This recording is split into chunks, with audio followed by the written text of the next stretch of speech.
এই শীতে এই মজাদার রসের টইটুম্বর জিনিসটা যদি আপনারা না বানিয়ে নেন, বিশ্বাস করেন এই শীতে আপনারা দারুণ মজার একটা কিছু থেকে আপনারা বঞ্চিত থেকে যাবেন। দেখেন রসের টইটুম্বর, সেটাও কিন্তু 1 কাপ সুজি দিয়ে বানিয়ে নেওয়া যাবে খুব সহজেই, হাতে যদি 15-20 মিনিট সময় থাকে। তো সরাসরি রেসিপিটার জন্য যাব। এখানে একটা কড়াই বসিয়ে দিয়ে 1/4 কাপ চিনি দিয়ে দিয়েছি, আর চিনিটাকে কিন্তু আমি ক্যারামেল বানিয়ে নেব। তো একটা সাইড থেকে কিন্তু দেখেন ক্যারামেল হয়ে আসছে। এখন এটা আস্তে আস্তে পুরোটাই সুন্দর একটা ক্যারামেল হয়ে যাবে, আর সুন্দর একটা কালার আসার পরে এখানে আমি দুধ দিয়ে দেব। দুধটা কিন্তু আগে থেকে জাল করে না, একটু মোটামুটি ঘন। 1.5 কেজির মতো দুধ এখানে আমি 1 কেজি করে নিয়েছি, আগে থেকে জাল করে নেওয়া।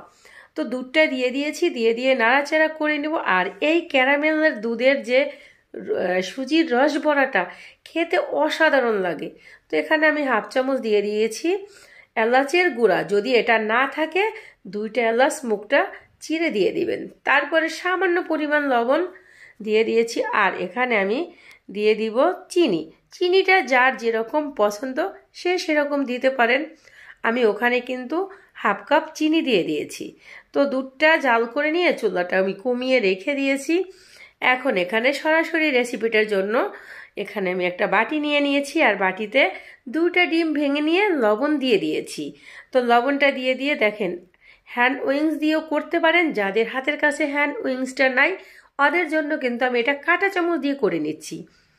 কাঁটা চামচ দিয়েও পারফেক্টভাবে হবে। আর এখানে আমি 1 কাপ সুজি নিয়েছি, সুজিটা দেখিয়ে দিচ্ছি এই কারণে, এটা পরবর্তীতে আপনাদেরকে বলে দিব। তো 1 কাপ সুজি কিন্তু আমার দরকার হয় নাই, আর এখানে ডিম কিন্তু 2টাই হয় নাই। আমি আরও একটা ডিম অফ ক্যামেরায় ফেটিয়ে নিয়ে এভাবে দিয়ে দিয়েছি, আর এটার ঘনত্বটা কেমন আছে দেখিয়ে দিচ্ছি। তো প্রথমে আমি একটা চামচ দিয়ে দেওয়ার চেষ্টা করেছি, বাট হয়নি।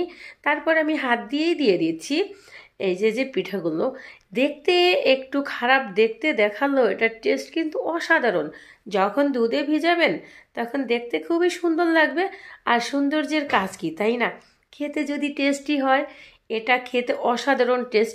তবে একটা কথা, এখানে এটা কিন্তু বেশি সময় ভেজে নেওয়া যাবে না, 1 থেকে 1.5 মিনিটের মতো এই জিনিসগুলোকে ভেজে ওই যে গরম দুধের ভিতরেই দিয়ে দিতে হবে। তো আমি একটা ধাপে ভেজে নিয়ে দিয়ে দিয়েছি, দ্বিতীয় ধাপেও আমি ভেজে নিয়ে এই যে দিয়ে দিচ্ছি। এখন কি করব, একটা ঢাকনা দিয়ে ঢেকে রেখে দিব ঠিক 2 থেকে 3 ঘন্টার জন্য। যখন ঠান্ডা হবে তখন ফিরবো। তো মোটামুটি আমি 2.5 ঘন্টা পরে ফিরছি। দেখেন একদম ফুলে টইটম্বর হয়ে গিয়েছে এই সুজির রসবড়াগুলো। আমি 2-1টা ভেঙেও আপনাদেরকে দেখিয়ে দেব। এখন প্রথমে আমি একটা প্লেটে কিছুটা নিয়ে নিচ্ছি, আর এটা দেখেন কতটুকু জিনিস কত বড় হয়ে গিয়েছে, তাই না? দেখতে কিন্তু দারুণ লোভনীয় হয়েছে, দেখলেই খেতে মন চাইবে। তো আমি 2টা একটা পিরিজে উঠিয়ে নিচ্ছি। দেখেন আমি কেটে দেখিয়ে দেবো এটা কতটা নরম এবং তুলতুলে, একদম মনে হবে এটা রসমালাই, খেতেও সেই রকম টেস্টি। তো এটা সুজির রসবড়া। যদি ভালো লাগে একবার হলো এই শীতে বানিয়ে নেবেন, এবং খেয়ে এটার স্বাদ বুঝতে পারবেন যেটা কতটা পারফেক্ট হয়েছে। রেসিপিটা এই পর্যন্তই, পরবর্তীতে দেখা হবে।